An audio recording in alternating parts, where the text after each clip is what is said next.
The challenge with us as a clinician in the medical world, we don't think like this. We've never been allowed to think like this. Hi everyone, welcome back to the podcast. Any new listeners, welcome to my world. Any long-term listeners, long-time listeners, welcome back.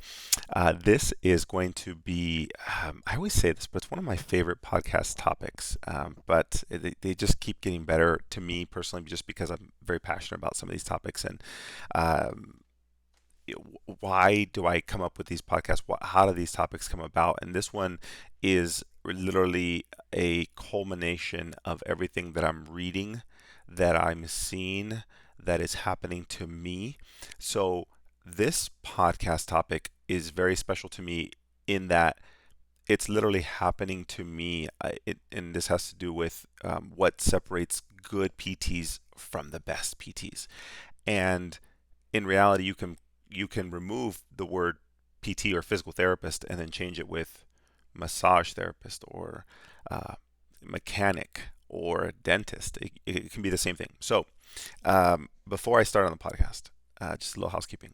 Life is good. I officially made the announcement, and I said this on my last podcast, that I'm a very private person. I enjoy my personal life, but I wanted to announce that my wife is 7 months pregnant. And by the time this podcast gets released, I'm not sure where we'll be, but we are getting close. Every week at Sports Performance, we make announcements about like just general life, what's happening. And my announcement this week was, we officially put the car seats or the baby seats inside the car, just to get ready for the whole delivery process and getting home safely and everything. So it's getting real. Once we put those things in, it is officially real. So we're currently nesting quite a bit at home, just some home renovations and small things around the house. Kids are still in sports. My son Zach is developing a personality, and it has to actually do with this podcast topic as well. And I'm proud to keep pushing him in that direction. But I'll tell you more. All right, what separates good PTs from the best PTs? And I'm talking, I've been very fortunate to work with a lot of highly skilled, very successful clinicians in all capacities, physical therapists, athletic trainers, massage, whatever it is.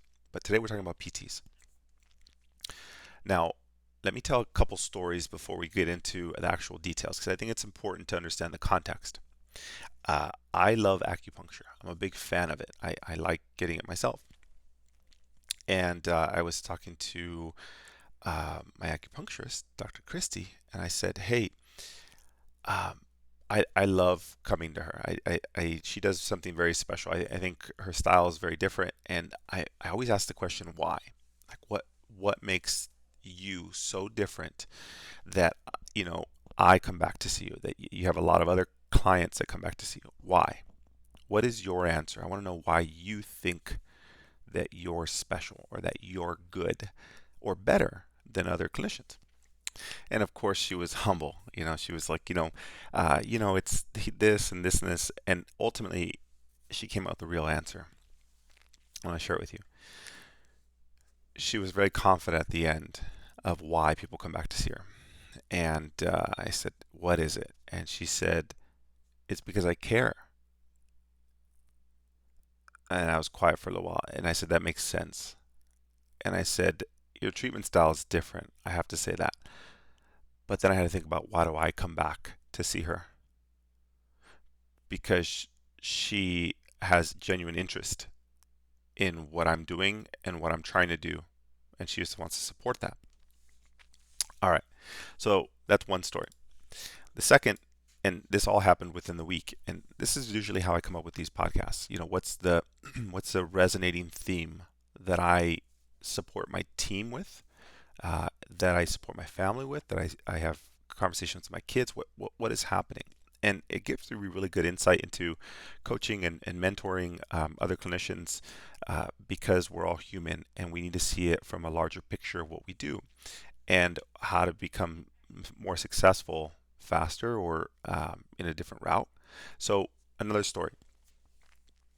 A team member tells me that uh, they had a family member go to see a physical therapist, and they paid for the initial evaluation. I think they paid $448, right? To some listeners, you might say, well, that's crazy, or I would have done it cheaper, or I've heard of $800, or why would they do that, right? And you're a clinician. So first of all, if you're listening to this, you're likely a PT or a clinician. This person didn't even know the cost until they went to pay. And they called one of our team members and their family members. So they called them and they said, hey, guess what? I just had an amazing experience at physical therapy. And they asked, well, what was so special? Uh, Man, that physical therapist was amazing. He played baseball, he played this, he did that, he's into this, he's done this, and he knew everything there was to know about this, and blah, blah. And they asked, how much do you pay? And she goes, I don't know, somewhere like $450. But the guy was amazing. And all this person can do is be like, wait a minute, you just paid $450 for a session. Yeah, but it was amazing. How many times do you have to go back? I don't know. They wrote it down. I have to go back whenever they schedule them, and I'll be back. Did you not care that it was going to be $450? Well, yeah, but he was good. Oh, okay. Now their perception of good or the best influenced their decision. I was blown away, not because of the price, because I've seen higher than that. I was blown away that we're surprised at things like this, that people are more than willing to pay for what they feel is good or the best. All right, that's story number 2. I also, if you haven't heard, I'm starting to recruit now for more team members coming onto this online academy. I'm looking for somebody in marketing and somebody help me out behind the scenes, and then be able to help deliver customer service to all the future clinicians that come on. And as I had to write my story during this application process, I had to write kind of my bio and my story of what I've been through and what has pushed me to create this online academy. And I really had to think about that. And like, what is it? Like, what am I passionate about? Why did I do this? And I'm obsessive about understanding that, because if I don't have a purpose, it's really hard for me to push. So I had to really think, and ultimately, my mission is to separate the good from the best. I want to help facilitate the best, the absolute best. Why? Because you deserve it. If you're listening to this, you're likely in that category. You want it. You're probably not going to sell from being a mediocre clinician if you're listening to this podcast. So that to me was more important. And then after this, I had to decide, well, what is the separation? Where's the gap? And what is it? What aspects to that? So when you combine all these stories, it happened to me this week. That's why I had to come up with this content, because I personally had to figure it out in the acupuncture session. I had to figure it out on starting to recruit more team members onto the academy side and define what that is. And then to hear this team member who had a family member who paid $448 for a session made me realize there's a gap, there's a difference. And what is it? All right, so let's go on to that. All right. There's multiple layers on this, on what separates good from the best. And it has nothing to do with CEU courses. It has nothing to do with where you go to school. It has nothing to do with where you went to your residency, where your internships were. I do a lot of recruiting, hiring, interviewing, different team members, different qualifications. As we bring in somebody into this academy, there's a lot of things that go behind the scenes to find that right person. And it's not the right person, it's the best. And what do I look for? And it's not CUs, like I said, it's not the school, it's beyond that. I get a lot of students who ask me, hey, where should I go to PT school? Should I go state, private, doesn't matter, all these questions. And the answer lies there as well. It has nothing to do with your education. Your education is understood that you're going to pass a national licensure exam plus a state. I understand you can do that. So what is it? And I'm going to steal out a page out of my acupuncturist and say it's the people who care. Good and the good and the best is caring about the person or the people you serve.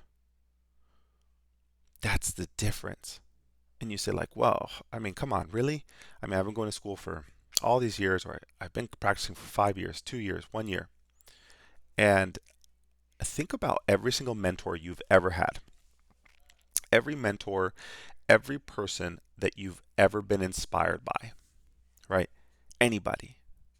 Uh, your dad, your mom, your aunt, your uncle, your pastor, your strength coach, whoever it is, right? What was special about them? What's so special about your favorite coach or your favorite teacher? And then every other one that just was average in your head.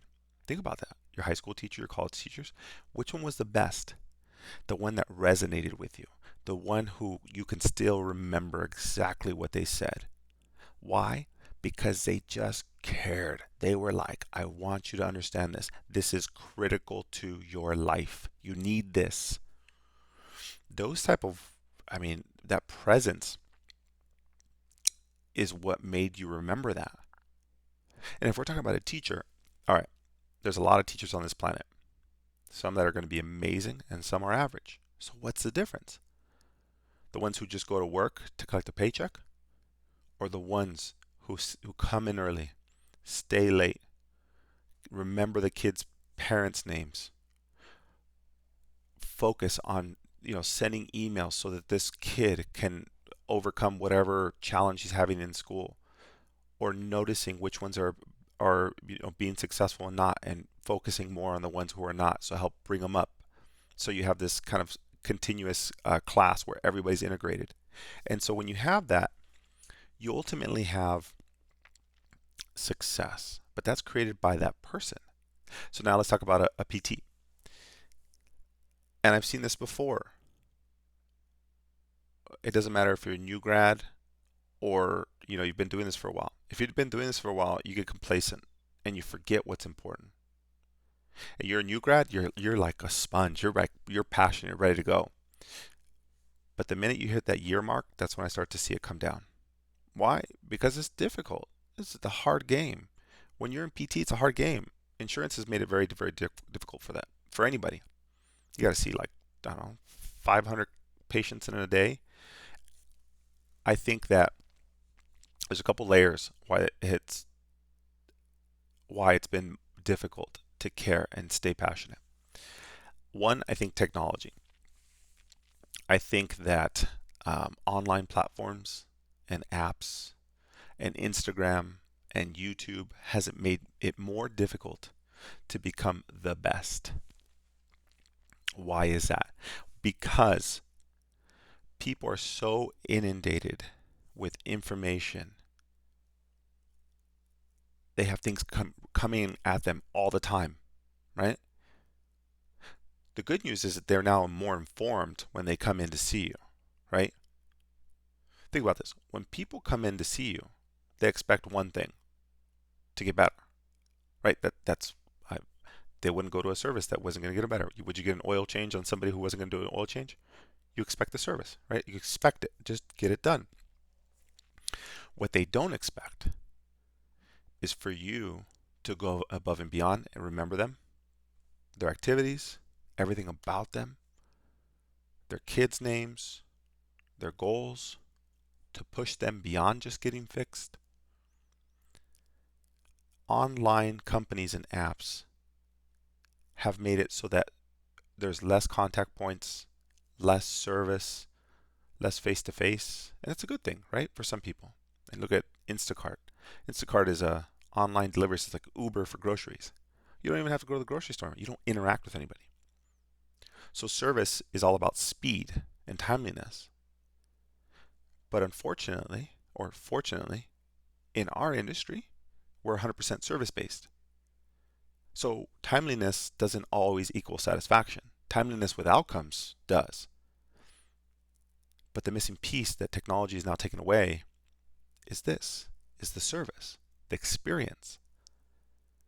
And the person who, in the service side, can deliver better service is going to win.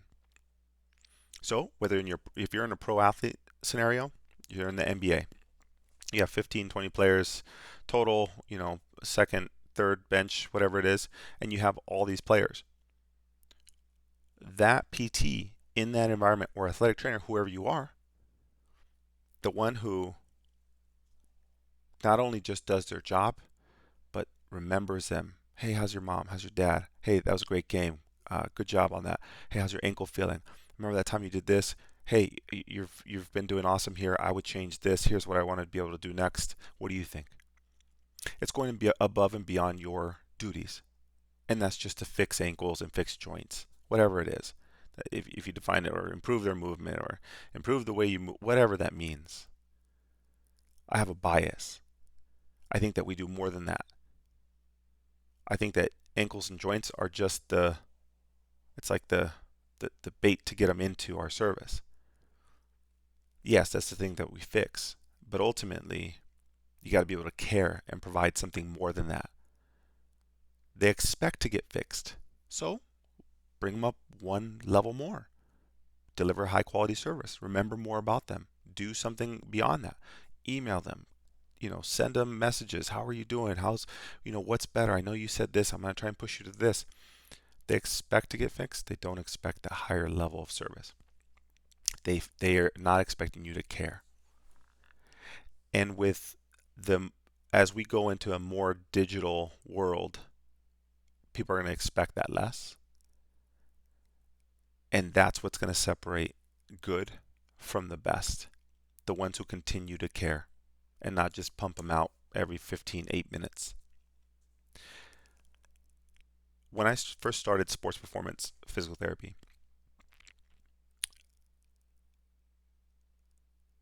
and even to now, there are a lot of clients and patients who came in who were flying, driving. I think our record was 16 hours to drive here.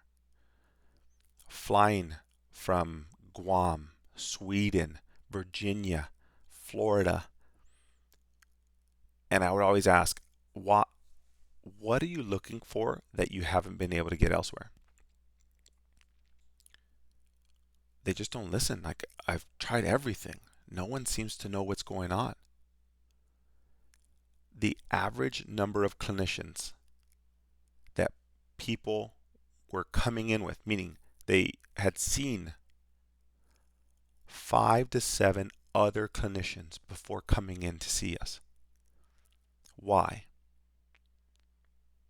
There's some aspects of technical skill on that, but it's just that we cared. Tell me more.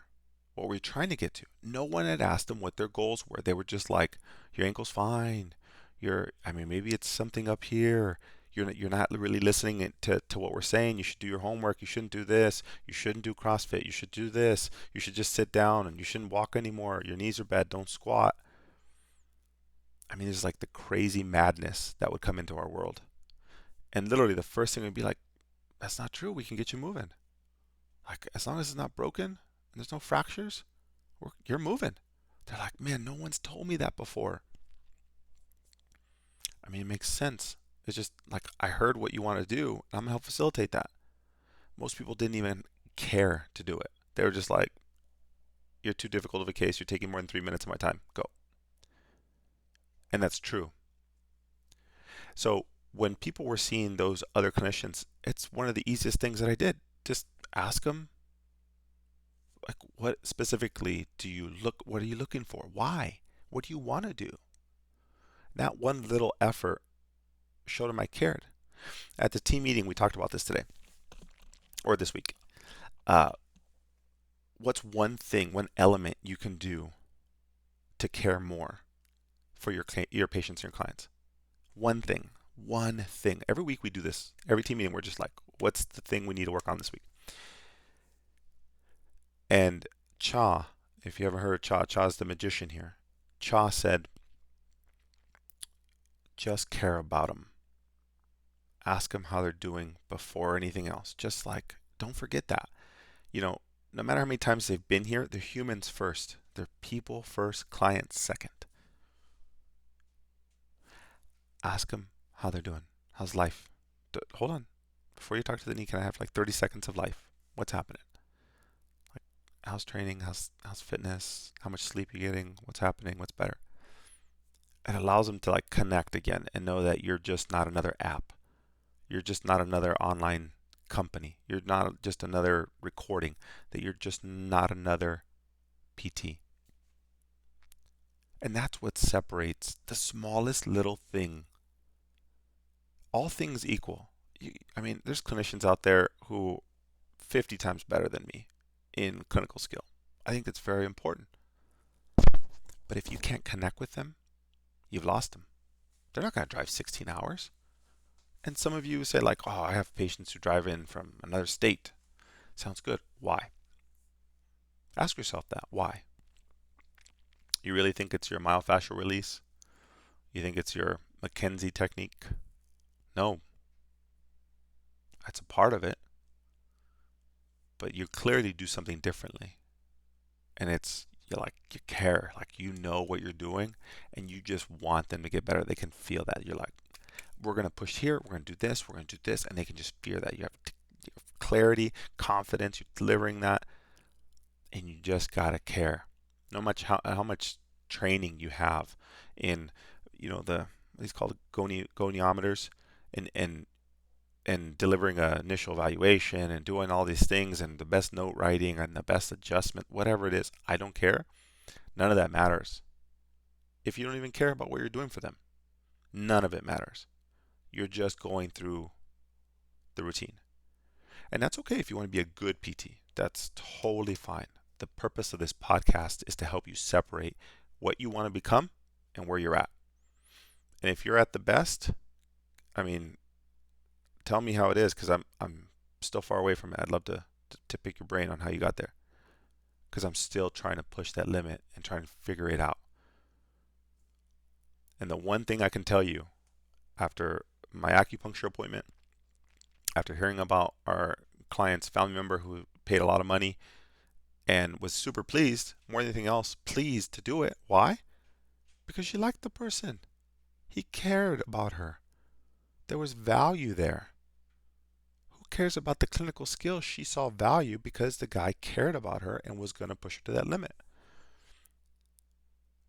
People who are going to drive to see you. If you want people coming to see you and your schedule packed, if you want your schedule full for weeks and you love to see the same people, the reason they're going to keep coming back is because you care. I ask my clients very often, actually, anytime we bring on a new team member, or we have, clients have been with me for a year, 3 years, 5 years. I think I have clients who have been with me for 5, 6 years now, and see me regularly through those 5, 6 years. I like to pick their brain. Why do you keep coming back? What is it? Because you can go to any other PT down the road. I understand that. And what I want to do is I want to stay top of mind, and I want to be sure that I'm delivering the best level of service to help you facilitate whatever you need to do throughout your life in health and fitness and everything else. And I'll tell you a couple. I had one this morning, and I want to celebrate. One of my clients, Jeremiah, lost, I think he said 60 pounds since October or September, but 40 pounds in the last 4 months, 3 or 4 months. And I said, Jeremiah, I'm so proud of you, right? But I remember having that conversation 5, 6 months ago and saying, like, what do you want next? What are you trying to do? I know you've been here, your shoulder's been bugging you, you're working out. What is the goal behind it? And he had to think about that. He's like, I was just working out. Why? Because I'm trying to lose weight. Well, how many days a week are you doing like cardiovascular fitness? How many days are you lifting? And he said, two. What are you doing those 2 days? Weight training. But you're going for weight loss, so let's look at calories. What are you doing? I'm not really doing that. Are you doing any form of like walking, anything? No, I'm not doing that. I see. So I said, it's a numbers game, right? In and out, like intake and output. So how, how are you reaching your goal? He's like, I was just doing it to do it. Well, how about we shift what you're doing like upper body wise and start to look at like your fitness routine and add in like maybe 3 days of cardiovascular stuff and keep your 2 days, and then just now add some water, change your caloric intake. Do you want to see a dietitian or nutritionist? No, no, no, I don't want to do that. Okay, sounds good. So you just want to change your output? Yes. So if we keep input the same and increase output, there's your equation. You have some weight loss there. He's like, all right, fine, I'll look into changing my input. He had already worked with a nutritionist or a physician before, and so he said he'll go back to that person. And I said, but I don't want you coming into this next session in a month unless you've done that. I don't want to be disappointed in you. Like, I know you can do this. He came back and he's like, Chris, I lost 20 pounds. How'd you do that? I changed my eating habits and increased my output. What was the motivator? I just wasn't thinking about what I was doing. I was just working out to work out. Wow. So I just saw him today and he lost another 20. That to me, it was never about his shoulder pain. It was never about his knee pain. What it was about was achieving a fitness target to help him feel better about himself. And the shoulder pain and knee pain was keeping him from that. So if I found the root that helped him facilitate the truth, and he's happier than ever. I have another client, Shakti. Shakti has been with me for years, and I ask her in front of new team members all the time, what do you enjoy about our sessions? Why do you come back? And she goes, because you care, because you listen, because it's about me, because you help me do what I want to do, which is train. I just want to exercise. She understands that she's always going to have some hip tightness. You'll never take that away. If you're lifting, Olympic lifter, by the way, if you're lifting 5, 6 days a week, your hips are going to be tight, your knees are going to be achy. It's just the nature of load and the number of days. So I just help facilitate what needs to happen, change this, modify this, do this. Instead of saying, hey, your knee pain's gone. See you later. You're on your own. No one can do that on their own. No one. No one. 0 people. I don't care if you're listening and you're a world-class athlete. Impossible to do it by themselves. I've worked in the pros. I've worked with professional athletes. Why do you think they have a team of 9 to 10 different people to help support them? Because they can't do it on their own. Not possible. Too much volume. Too much intensity. In order to maintain that over time, impossible. Now, a community member can. Understood. Do they have all the knowledge? Probably not. What if they're like super smart and they read everything? Cool. Do they know how to keep that progress? Maybe not. Are they going to stay accountable? Maybe not. So, just push them. Tell them how you can help. Just care more than just treat less and care more. Treat their knee less and care more about them. That's the secret sauce. Now, don't go out and like don't treat anybody and just like talk to them. That's not the case either. There's always a balance, right? And at this current state of my career, I'm gonna say this right now. Out of 100% of a session, 20% is the actual knee fixing. 80% is caring about them as a human. 80-20. You might meet other clinicians who are like, the best skilled clinician you've ever seen in your life. And they might say, oh, it's 99% skill. I think that's a hard case to argue for, because inherently, think about the reasons why you go back to that mechanic, right? They get the job done. They're fast. They're like, hey, this was low. This was high. Next time, just take a look at that. Next time, if not, you're going to be battling this, or you're going to check in on this. Like they went above and beyond, just like, yep, your car's ready. That's why you go back. That's why the dentist you go to, you go back. The challenge with us as a clinician in the medical world, we don't think like this. We've never been allowed to think like this. We've always been told, like, hey, the dictator up here, either a physician or insurance company, says, this is what you're allowed to do. They're a number, and this is how many numbers you can treat them with for these numbers, and then build these numbers, and that's the number you're going to get back. Think about that. They just went through this chain of events that was numbers based. And in there gets lost that, man, like, take some time to think about who they are and what they need to do. And you might say, like, I'm already doing that. Sounds good. Go beyond that. Now, keep improving your skill set. Keep doing the Con Ed. Keep doing all those little things. But the good PTs from the best PTs will be separated by who cares more and genuinely interested in the people they serve. And it has nothing to do with years of experience. People always ask, like, hey, should I do a residency? Why? I've done a podcast on this. Why do you want to do the residency? You have to ask yourself that. Because if you're trying to be a phenomenal clinician, there's ways around that.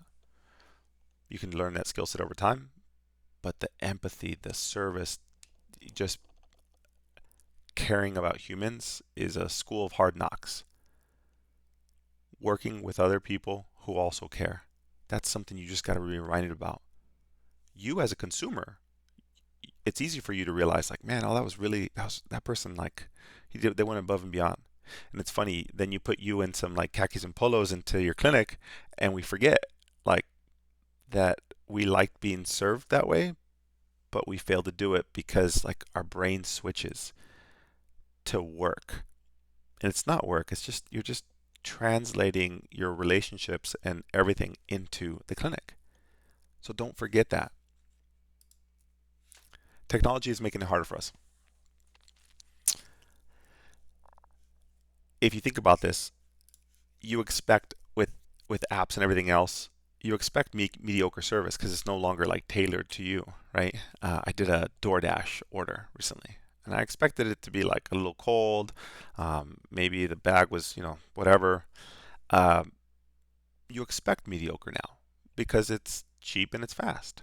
Amazon, right? Do you really expect the best quality service or the product at a timely fashion with, okay service? So if somebody on my DoorDash order, they put like a little smiley face on the receipt. I was like, I hadn't seen that in a while.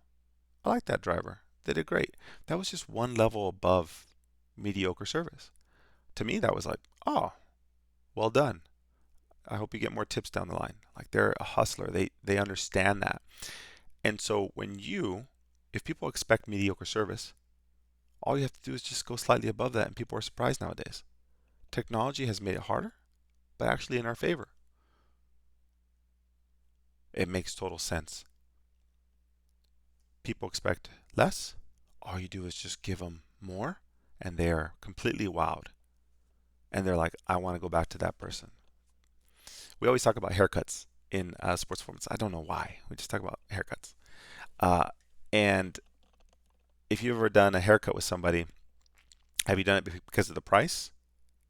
Or have you done it because of their service? Or who they are? Or how they make you feel during that hour? Do they talk it up? Like, how's your kids? How's your life? How's training? How's this and that? Do they remember you? Or is it truly based on the service of, hey, they cut my hair and it was cheap? You would more than likely go to the same place because it's familiar and they go above maybe mediocre service, or at least they remember you. And that's why people come to see you. Yes, it's about the knee and it's about their insurance and blah, blah, blah. But ultimately, they're going to stay with you because of who you are and the service you provide and how much you care. That's why they're going to go see you. Then you're going to have people in your clinic who have a higher cancellation rate. Uh, they don't get all they do is get initial evaluations because nobody comes back to see them. Uh, and when you get to that point, they have to at some point start seeing the trend. It's them, not the insurance company or the patients. And the person with less initial evaluations, because they just have people who are just in on schedule, you get to a point where you're like, man, my schedule's full. Why? Because it's the skills that you're applying, plus you caring, and the relationships you're forming. That is what separates good from the best. So if you were expecting improving your taping jobs and going behind the scenes and getting faster at notes and doing the best ankle mobilizations and integrating strength and conditioning with your evaluation, like none of that matters if you have zero connection and service and empathy for that person in front of you. Nothing. So why do people come to see us, drive up to 16 hours, fly from different states, see 5 other providers? Because of that. And if you want to be in that realm of, okay, I want people to come see me, I want them asking for my schedule. Maybe you're a new grad. Here we go. Maybe you're a new grad and you're like, I want my schedule full because I love treating people. And you want to get a caseload that is consistent, and they're literally asking for you. They want to see no one else. That's a common theme. I've heard that before. I mean, there's a lot of pride in that. Like, you want to develop your own caseload, and truly people are just asking for you for word of mouth referrals. If that's the case, this is how you're going to expedite that. A residency is not going to teach you this. A CEU course on ankle mobilizations or wrist or entrapment or myofascial release, none of those CEU courses are going to teach you this. It's a little bit of the school of hard knocks. You got to listen. That's it. Like, stop talking, listen, and just remember. That'll help you.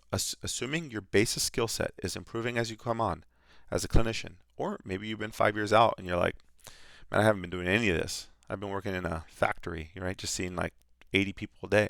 It's really hard to care. I understand that's a personal decision. We'll have to do another podcast on that.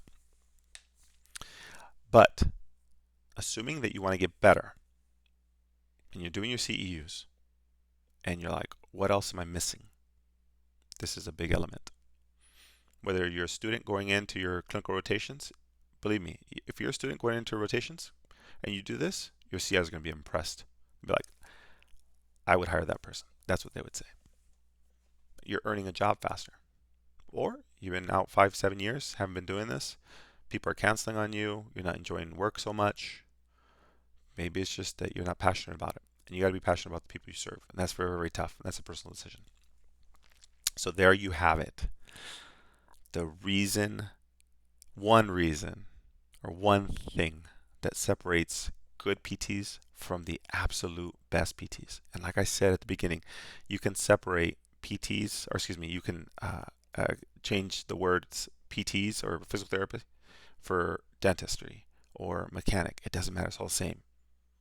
What separates a good teacher from the best teacher? It's the same. So don't forget that. Whatever you're doing, if you're a parent, like, it's the same. The best PT, the best parents and good parents are the ones that just care. They're involved. Don't forget that. As a clinician, we fail or we forget that we're on the other side of delivering that service. We are a service-based industry. Technology will only help us because all you have to do is go above mediocre, above average, because people are now expecting fast and mediocre. And I'm excited to see what the future holds. So if that all makes sense to you and you're looking for that, and you're looking for a place to be able to learn more from that, in the very near future, I'm launching a couple different programs to be able to help support things like this. But I need to know, in general, where to put my focus and what people want to hear. So if you're interested, I need your support here. I need you to email me, drchris@drchrisgarcia.com. Tell me, hey, I heard your podcast, love it, I'm interested, would want to see more on this, love this, because I want to create some content and create programs to be able to fit everybody here who's listening. So if that works for you, let me know, email me. In the meanwhile, go treat your patients and clients like they've never been treated before. Go above mediocre. All right, guys, that's it for today. I will see you guys on the next episode. Take care.